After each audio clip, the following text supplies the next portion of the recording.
কে কে পক্ষে হাত তোলেন? আর যে পক্ষে নাই হে হাত তোলার দরকার নাই। যে হাত তুলবো এমনি কিন্তু মন থেকে কইব হুজুরের পক্ষে আমি নাই, হাতে মুনাফিক। আমার কথা কেন কিনলেন? কারণ তার মুখে একটা অন্তরে, যার মধ্যে দুইটা জিনিস একসাথে কাজ করে এটা মুনাফিক, আর একটা টাইমে একটাই কাজ করছে এটা হলো ইমানদার। হাত তুলে দেখান রসুলের দুরুদের পক্ষে কে কে সোজা কইরা হাত নামান। দুরুদ কি পৃথিবীর কাউকে নিয়ে পড়া হয় না রসুলকে নিয়ে? যে দুরুদের বিরোধিতা করে এটা কি ইমানদার না মুনাফিক? আর জোরে। এখন আমাদের দেশে ফতুয়াবাজি চলছে, এটা একটা ভালো করে মন দিয়ে শুনে। আল্লাহ যদি রহমতের ফেরেশতাদেরকে নিয়ে আল্লাহর হাবিবের উপর দরুদ পড়তে পারে, আরে আপনি সলিমুদ্দিনের ফলা কলিমুদ্দিন না পড়লে কি হবে? কথা বলেন না কেন? রসুল কার?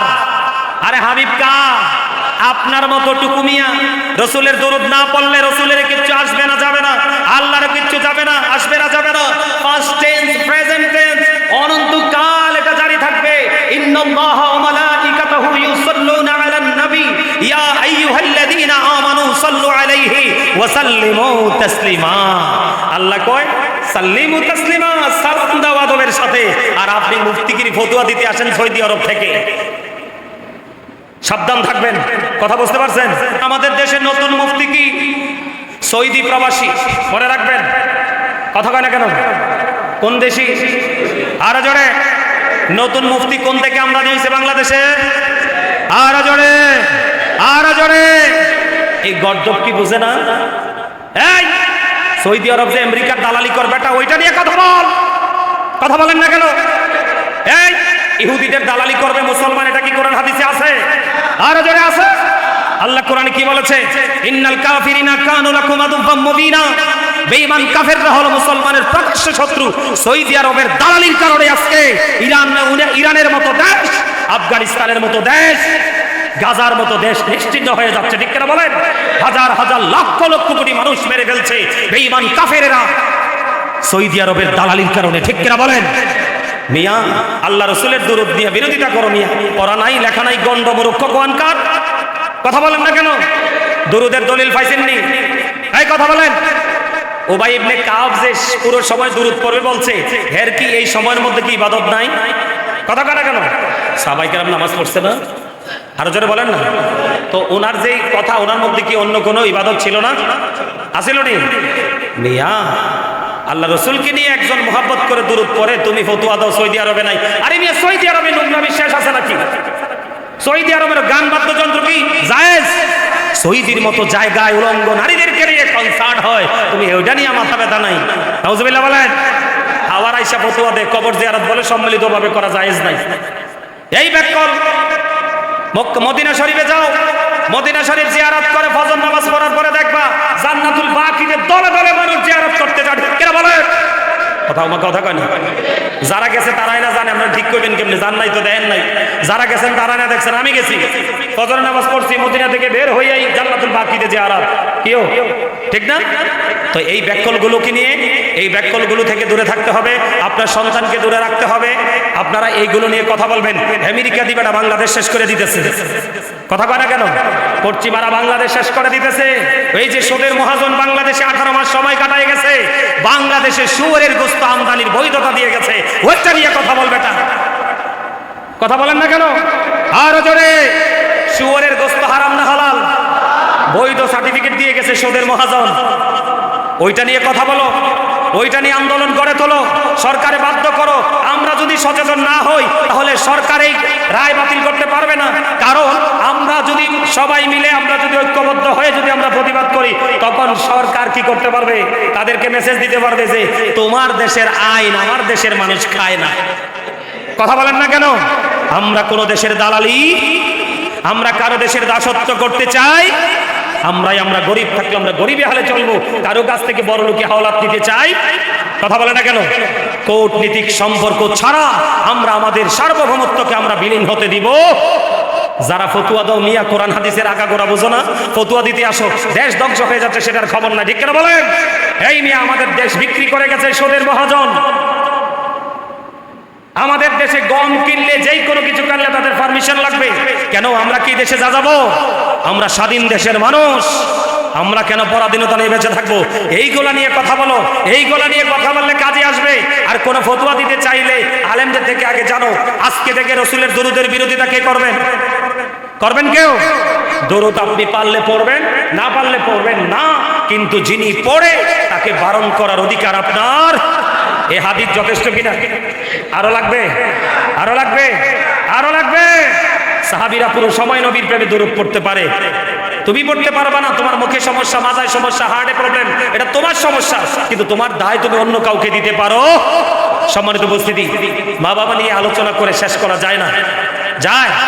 আরে কি করবো, মসজিদে এত সীমিত সময় কথা বলা যায় না। কত ধরনের নালিশ যে ফোনে আসে, হুজুর এই বিষয় নিয়ে আলোচনা করবেন, ওই বিষয় নিয়ে আলোচনা করবেন, কিন্তু জুমার দিনে তো নির্দিষ্ট একটা বিষয় থাকে, ওই বিষয় তো এড়িয়ে যাওয়া যায় না। যায়। আমার কিন্তু পিতা মাতা নিয়ে আলোচনা আরো বাকি আছে, হঠাৎ মনে হলো, এই জন্য বললাম। আজানের দুরুদের ক্ষেত্রে, নবীর প্রেমের ক্ষেত্রে আজানের আকফর নাই, নামাজের আকফর নাই। আপনি কন্টিনিউয়াসলি, কি কথা বলেন না কেন, কন্টিনিউয়াসলি আপনি 24 hours, every day, every night, every month, every year, আপনি কন্টিনিউয়াসলি নবীর প্রেমে দরুদ পড়তে থাকেন। আপনি যতই পড়বেন দুনিয়ার চাওয়ার প্রাপ্তি ঘটবে, এবং আমার রাসূল বলেছে জীবনের সবগুলো গুনাহ আমার আল্লাহ মাফ করে দিবেন। শুধু নবীর দরুদের প্রেমে আমরা ওই শরণের মুফতিদেরকে আমাদের হৃদয়ে জায়গা দিব। আর জোরে কোন আরব? সৌদি আরব ঘুরাইলেই মুফতি। এই সৌদি আরব থেকে, আরব কান্ট্রি থেকে যেই ফলাফাইনগুলো আসবে, এগুলা কিন্তু আমাদের দেশের জন্য বর্তমানে বিপজ্জনক। সবাই না, কিন্তু প্রত্যেকটা এলাকার দুই একটা আছে মুফতি, ভুয়া মুফতি। বিসমিল্লাহ শরীফটা শুধু পড়তে দিলে হরফগুলা ভালো করে উচ্চারণ করতে পারবে না, কিন্তু ফতোয়াবাজি শুরু করে দেয়। আপনাদেরকে আমি সাবধান করে যাই, আপনারা আমার মুসল্লি হিসাবে এটা আপনাদের বলা, আপনাদেরকে আমার অ্যালার্ট করা, এটা আমার দায়িত্ব। আমার দিকে তাকান। দরুদ কি পৃথিবীর কাউকে নিয়ে পড়া হয় না রসুলকে নিয়ে? যে দরুদের বিরোধিতা করে এটা কি ইমানদার না মুনাফিক? আরো জোরে। এখন আমাদের দেশে ফতোয়াবাজি চলছে, এটা একটা ভালো করে মন দিয়ে শোনেন। আল্লাহ যদি রহমতের ফেরেশতাদেরকে নিয়ে আল্লাহর হাবিবের উপর দরুদ পড়তে পারে, আরে আপনি সলিমুদ্দিনের ফলা কলিমুদ্দিন না পড়লে কি হবে? কথা বলেন না কেন? রসুল কার? আরে হাবিব কার? আপনার মতো টুকুমিয়া। রসুলের দরুদ না পড়লে রসুলের কিচ্ছু আসবে না, যাবে না, আল্লাহর কিচ্ছু যাবে না, আসবে না, যাবে না। ফার্স্ট টেন্স, প্রেজেন্ট টেন্স, অনন্তকাল এটা জারি থাকবে। ইন্নাল্লাহা ওয়া মালাইকাতাহু ইউসাল্লুনা আলান নবী ইয়া আইয়ুহাল্লাযীনা আমানু সাল্লু আলাইহি ওয়া সাল্লিমু তাসলিমা। আল্লাহ কয় সাল্লিমু তাসলিমা, সালাম দাও আদবের সাথে। আর আপনি মুফতিগিরি ফতোয়া দিতে আসেন সৌদি আরব থেকে। সাবধান থাকবেন। কথা বুঝতে পারছেন? এখন কয় আজানের আগে দরুদ পড়া যাবে না। আপনারা কে কইলো আজানের আগে দরুদ পড়া যাবে না? এই ফতোয়া কোত্থেকে শিখছেন? কিতাব কয়টা পড়ছেন? আপনারা কি আজানের আগে দরুদ পড়ার পক্ষে না বিপক্ষে? কে কে পক্ষে হাত তোলেন। আর যে পক্ষে নাই হে হাত তোলার দরকার নাই। যে হাত তুলবো এমনি, কিন্তু মন থেকে কইব হুজুরের পক্ষে আমি নাই, হাতে মুনাফিক। আমার কথা কেন কিনলেন? কারণ তার মুখে একটা, অন্তরে, যার মধ্যে দুইটা জিনিস একসাথে কাজ করে এটা মুনাফিক। আর একটা টাইমে একটাই কাজ করছে, এটা হলো ইমানদার। হাত তুলে দেখান রসুলের দুরুদের পক্ষে কে কে, সোজা কইরা হাত নামান। আমি একটা হাদিস বলি, আপনারা শোনেন। তিরমিজি শরীফে। কোন শরীফ? এটা সিয়াসিত্তার অন্যতম হাদিস গ্রন্থের একটা হলো তিরমিজি শরীফ। আমি কিন্তু আপনাদেরকে ওয়াজটা করে গেছি, আজকে আবার একটু বলার দরকার মনে করতেছি। আমি তাড়াতাড়ি করে বলি, খেয়াল করেন, শোনেন। আমি দেখে দেখে পড়তেছি। সুন্দরী আমার দিকে তাকান। উবাই ইবনে কাব রাদিয়াল্লাহু তাআলা আনহু থেকে বর্ণিত। আরবি বললে বুঝবেন না, আরবিটা বাদ দিলাম, আমি বাংলাটা শুধু পড়ে নেই, মানে হাদিসের অর্থটা পড়ে নেই। বন্ধু আমার সামনে কিন্তু হাদিস শরীফটা গভীরভাবে খেয়াল করবেন। আমি কিন্তু প্রায় ওয়াজে, আপনারা আমার ওয়াজ অনলাইনে শোনেন কিনা আমি জানি না, আমি প্রায় ওয়াজে বলি আগের যুগের মানুষের অন্তর আল্লাহ রসুলের প্রেম ভালোবাসায় ভরা। বর্তমান প্রজন্মের ম্যাক্সিমাম যুবক যুবতী, তাদের অন্তর হিংসা, নোংরামি আর আত্মগরিমায় ভরা। কথা বলেন না কেন? আর জোরে।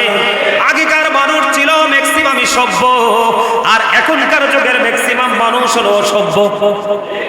আগের যুগের মানুষ ছিল ম্যাক্সিমামই গুড ক্যারেক্টার ক্যারেক্টার সম্পূর্ণ পার্সন, আর এই যুগের মানুষ হলো ম্যাক্সিমামই ক্যারেক্টারলেস পিপল। কথা বলেন না কেন? আমার কথা বুঝতে পেরেছেন?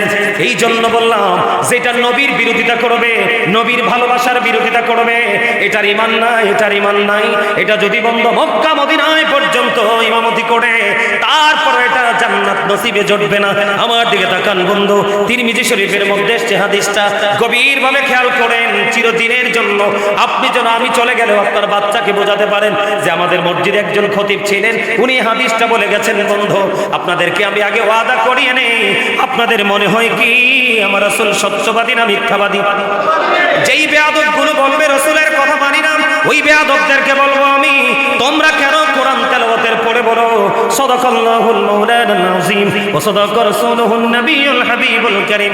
তখন তো ভালোই বলো, আল্লাহর কথাও সত্য, রাসূলের কথাও সত্য, কিন্তু মানার ক্ষেত্রে কেন রাসূলেরটা মানতে পারো না?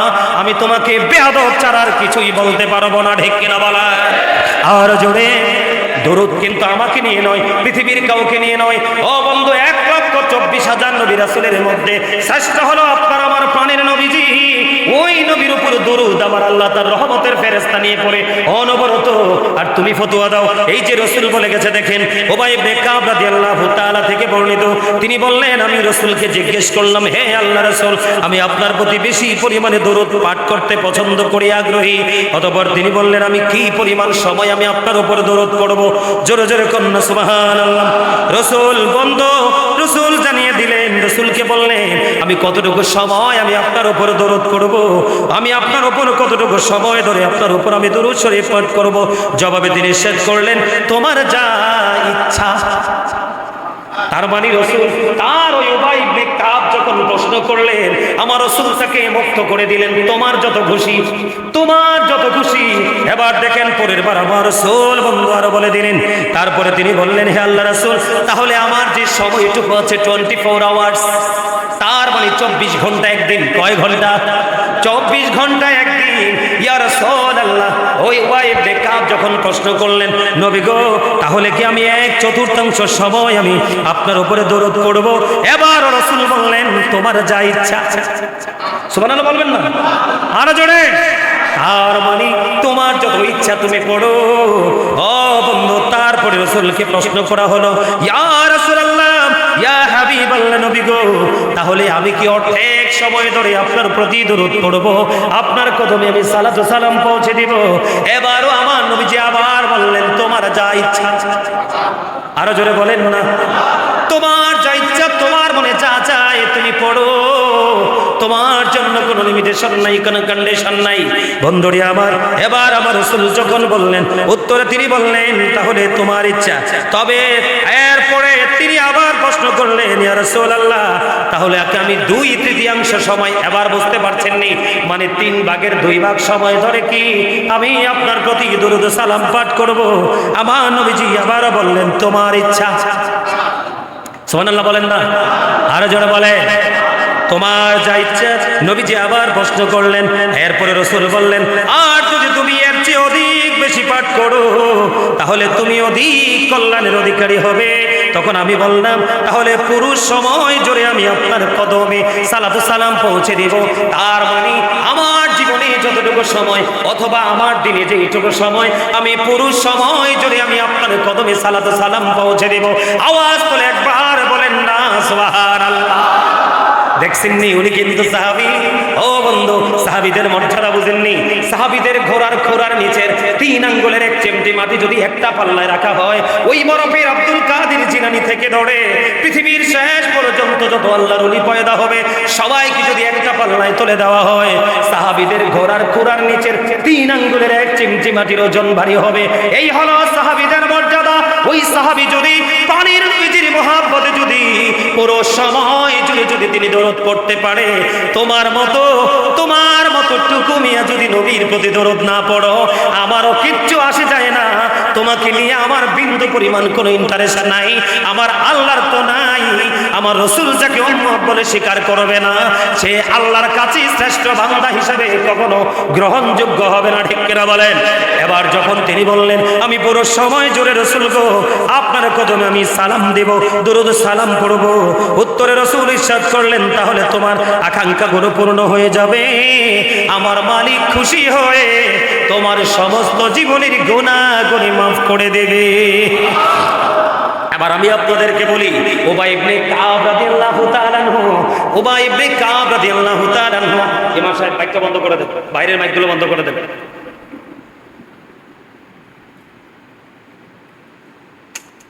বাইরেরটা বন্ধ হয়েছে, বাইরেরটা বন্ধ, কারণ অন্য জায়গায় খুতবা শুরু হয়ে গেছে। আপনারা কি বিরক্ত হচ্ছেন? আরো 10 মিনিট। আমার কথা কনা কিনলে রাগ হয়ে গেছেন নি? আরো জোরে সত্যি করে কন্ত কে কে রাগ হয়েছেন? হাত তোলেন। ওই পাইছি একজন রাগ বলে হয়েছে, বুঝছে না, ও বুঝছে না, একবারেই বুঝছে না, কথা বলে না কেন? এখন আমাদের দেশের নতুন মুফতি কি? সৌদি প্রবাসী, মনে রাখবেন। কথা কয় না কেন? কোন দেশি? আরো জোরে, নতুন মুফতি কোন থেকে আমদানি হয়েছে বাংলাদেশে? আরো জোরে, আরো জোরে। এই গর্দব কি বুঝে না? এই সৌদি আরব যে আমেরিকার দালালি কর বেটা, ওইটা নিয়ে কথা বল। কথা বলেন না কেন? এই ইহুদিদের দালালি করবে মুসলমান, এটা কি কোরআন হাদিসে আছে? আরো জোরে আছে। আল্লাহ কোরআনে কি বলেছে? ইন্নাল কাফিরিনা কানু লাকুম আদুওয়াম মুবিনা। বেঈমান কাফেররা হলো মুসলমানের প্রকাশ্য শত্রু। সৌদি আরবের দালালির কারণে আজকে ইরানের মতো দেশ, আফগানিস্তানের মতো দেশ, গাজার মতো দেশ নিশ্চিহ্ন হয়ে যাচ্ছে। ঠিক কিনা বলেন? হাজার হাজার লক্ষ লক্ষ কোটি মানুষ মেরে ফেলছে বেঈমান কাফেরেরা সৌদি আরবের দালালির কারণে। ঠিক কিনা বলেন? মিয়া আল্লাহ রসুলের দরুদ নিয়ে বিরোধিতা করো মিয়া, পড়া নাই লেখা নাই, গন্ড মূর্খ কোয়ানকার। কথা বলেন না কেন? দরুদের দলিল পাইছেননি? এই কথা বলেন। উবাই ইবনে কাব যে পুরো সময় দরুদ পড়বে বলছে, এর কি এই সময়ের মধ্যে কি ইবাদত নাই? কথা কয় না কেন? সাহাবায়ে কেরাম নামাজ পড়ছে না? আরো জোরে বলেন না। তো ওনার যে কথা, ওনার মধ্যে কি অন্য কোনো ইবাদত ছিল না? আছিল নি? মিয়া আল্লাহ রসুলকে নিয়ে একজন মোহাব্বত করে দরুদ পড়ে, তুমি ফতোয়া দাও সৌদি আরবে নাই। আরে মিয়া সৌদি আরবে নোংরা বিশ্বাস আছে নাকি? সৌদি আরবের গান বাদ্যযন্ত্র কি জায়েজ? সৌদির মতো জায়গায় উলঙ্গ নারীদেরকে নিয়ে কনসার্ট হয়, তুমি ওইটা নিয়ে মাথা ব্যথা নাই? নাউজুবিল্লাহ বলেন। আবার আইসা ফতোয়া দে কবর জিয়ারত বলে সম্মিলিতভাবে করা জায়েজ নাই। এই ব্যাকল মদিনা শরীফে যাও, মদিনা শরীফ জিয়ারত করে ফজর নামাজ পড়ার পরে দেখবা জান্নাতুল বাকিতে দলে দলে মানুষ জিয়ারত করতে যায়। কেন বলে? কথা আমার কথা কয় না। যারা গেছে তারাই না জানে, আমরা ঠিক করবেন কেমনি? জান নাই তো দেন নাই। যারা গেছেন তারা না দেখছেন। আমি গেছি, ফজর নামাজ পড়ছি, মদিনা থেকে বের হইয়াই জান্নাতুল বাকিতে জিয়ারত। কিও ঠিক না? তো এই ব্যাকলগুলোকে নিয়ে, এই ব্যাকলগুলো থেকে দূরে থাকতে হবে, আপনার সন্তানকে দূরে রাখতে হবে। আপনারা এইগুলো নিয়ে কথা বলবেন। আমেরিকা দিবে না, বাংলাদেশ শেষ করে দিতেছে। কথা কয় না কেন? পশ্চিমারা বাংলাদেশ শেষ করে দিতেছে। এই যে সুদের মহাজন বাংলাদেশে 18 মাস সময় কাটায় গেছে, বাংলাদেশে শুয়োরের গোশত আমদানির বৈধতা দিয়ে গেছে, ওইটা নিয়ে কথা বলবে না। কথা বলেন না কেন? আরো জোরে। শুয়োরের গোশত হারাম না হালাল? বৈধ সার্টিফিকেট দিয়ে গেছে সুদের মহাজন, ওইটা নিয়ে কথা বলো, ওইটা নিয়ে আন্দোলন করে তোলো, সরকারে বাধ্য করো। আমরা যদি সচেতন না হই তাহলে সরকার এই রায় বাতিল করতে পারবে না। কারণ আমরা যদি সবাই মিলে, আমরা যদি ঐক্যবদ্ধ হয়ে যদি আমরা প্রতিবাদ করি, তখন সরকার কি করতে পারবে? তাদেরকে মেসেজ দিতে পারবে যে তোমার দেশের আইন আমার দেশের মানুষ খায় না। কথা বলেন না কেন? আমরা কোন দেশের দালালি, আমরা কারো দেশের দাসত্ব করতে চাই? আমরা গরিব থাকলে আমরা গরিবী হালে চলবো, কারো কাছ থেকে বড় লোকে হাওলাত দিতে চাই? কথা বলে না কেন? কূটনীতিক সম্পর্ক ছাড়া আমরা আমাদের সার্বভৌমত্বকে আমরা বিলীন হতে দিব? যারা ফতুয়া দাও মিয়া, কোরআন হাদিসের আগাগোড়া বোঝো না, ফতুয়া দিতে আসো, দেশ ধ্বংস হয়ে যাচ্ছে সেটার খবর নাই। ঠিক কেন বলেন? এই মিয়া আমাদের দেশ বিক্রি করে গেছে সুদের মহাজন। আমাদের দেশে গম কিনলে, যেই কোনো কিছু কিনলে তাদের পারমিশন লাগবে। কেন? আমরা কি দেশে যা যাবো? আমরা স্বাধীন দেশের মানুষ, আমরা কেন পরাধীনতা নিয়ে বেঁচে থাকবো? এইগুলা নিয়ে কথা বলো, এইগুলা নিয়ে কথা বললে কাজে আসবে। আর কোন ফতোয়া দিতে চাইলে আলেমদের থেকে আগে জানো, আজকে থেকে রসুলের দরুদের বিরোধিতা কে করবেন? করবেন কেউ? দরুদ আপনি পারলে পড়বেন, না পারলে পড়বেন না, কিন্তু যিনি পড়ে তাকে বারণ করার অধিকার আপনার। এ হাদিস যথেষ্ট কিনা? আরো লাগবে? আরো লাগবে? আরো লাগবে? সাহাবীরা পুরো সময় নবীর প্রেমে দুরূদ পড়তে পারে, তুমি পড়তে পারবা না। তোমার মুখে সমস্যা, মাথায় সমস্যা, হার্টে প্রবলেম, এটা তোমার সমস্যা, কিন্তু তোমার দায় তুমি অন্য কাউকে দিতে পারো। সম্মানিত উপস্থিতি, মা বাবা নিয়ে আলোচনা করে শেষ করা যায় না, যায়? আরে কি করবো, মসজিদে এত সীমিত সময় কথা বলা যায় না। কত ধরনের নালিশ যে ফোনে আসে, হুজুর এই বিষয় নিয়ে আলোচনা করবেন, ওই বিষয় নিয়ে আলোচনা করবেন, কিন্তু জুমার দিনে তো নির্দিষ্ট একটা বিষয় থাকে, ওই বিষয় তো এড়িয়ে যাওয়া যায় না, যায়? আমার কিন্তু পিতা মাতা নিয়ে আলোচনা আরো বাকি আছে, হঠাৎ মনে হলো, এই জন্য বললাম। আজানের দুরুদের ক্ষেত্রে, নবীর প্রেমের ক্ষেত্রে আজানের আকফর নাই, নামাজের আকফর নাই। আপনি কন্টিনিউয়াসলি, কি কথা বলেন না কেন, কন্টিনিউয়াসলি আপনি 24 hours, every day, every night, every month, every year, আপনি কন্টিনিউয়াসলি নবীর প্রেমে দুরূদ পড়তে থাকেন। আপনি যতই পড়বেন দুনিয়ার চাওয়ার প্রাপ্তি ঘটবে, এবং আমার রাসূল বলেছে জীবনের সবগুলো গুনাহ আমার আল্লাহ মাফ করে দিবেন। শুধু নবীর দুরূদের প্রেমে আমরা ওই শরণের মুফতিদেরকে আমাদের হৃদয়ে জায়গা দিব। আপনারা সত্যি করে কোন কে কে আমার লগে রাগ করছেন এই ওয়াজ করাতে? কেউ রাগ করেন নাই তো? কেউ রাগ করেন নাই তো? যদি রাগ করেন, আমার কিন্তু কোন লাভ বা ক্ষতি নেই, ক্ষতিটাও আপনার, লাভটাও আপনার। কথা বলে না কেন?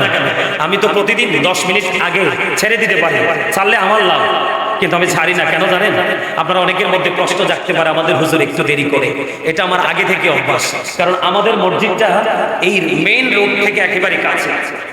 একজন পথযাত্রী যেই কোনো কারণে তার দেরি হয়ে গেল, কিন্তু পাগল হয়ে গেছে নামাজটার জন্য। জুমার নামাজ তো কত নিয়ামতের দিন, আজকের দিন, সে নামাজটা হয়তো আমার 2 মিনিট দেরির কারণে হয়তো বা সে আমাদের এখানে এসে নামাজটা পড়তে পারবে না। এই আমাদের মসজিদটা আরেকটু কাছে হইলে আমি আরেকটু দেরি করে নামাজ পড়তাম। আল্লাহ আমাদেরকে কবুল করুন, এই সকল বলুন আমিন। রাসূলকে ভালোবাসবেন তো সবাই? রাসূলের ভালোবাসায় কোনো কৃপণতা করবেন না তো? দুনিয়া ধ্বংস হবে শুধু রাসূলের সাথে দুশমনি করার কারণে। আল্লাহ আমাদের সবাইকে ইমানে ইসলামী জিন্দেগি দান করুন, সকল বলুন আমিন। আরো জোরে বলুন আমিন। আমি আজকে কয়েকদিন যাবত খুব অসুস্থ। আমি কিন্তু আজকে চাইছিলাম যে আমাদের হাফেজ সাহেবকে দিয়ে নামাজটা পড়াই, আমি কি আমার মুসল্লিরা যদি আবার কিছু মন্তব্য করে, এই জন্য ডরে ভয় আবার আইসা গেছে। আল্লাহ কয় সাল্লিমু তাসলিমা, সালাম দাও আদবের সাথে। আর আপনি মুফতিগিরি ফতোয়া দিতে আসেন সৌদি আরব থেকে, সাবধান থাকবেন। কথা বুঝতে পারছেন? এখন কয় আজানের আগে দুরূদ পড়া যাবে না। আপনারা কে কইলো আজানের আগে দুরূদ পড়া যাবে না? এই ফতোয়া কোত্থেকে শিখছেন? কিতাব কয়টা পড়ছেন? আপনারা কি আজানের আগে দুরূদ পড়ার পক্ষে না বিপক্ষে? কে কে পক্ষে হাত তোলেন। আর যে পক্ষে নাই হে হাত তোলার দরকার নাই। যে হাত তুলবো এমনি, কিন্তু মন থেকে কইবো হুজুরের পক্ষে আমি নাই, হাতে মুনাফিক। আমার কথা কেন কিনলেন? কারণ তার মুখে একটা, অন্তরে, যার মধ্যে দুইটা জিনিস একসাথে কাজ করে, এটা মুনাফিক। আর এক টাইমে একটাই কাজ করছে, এটা হলো ইমানদার। হাত তুলে দেখান রাসূলের দুরূদের পক্ষে কে কে সোজা করে হাত নামান।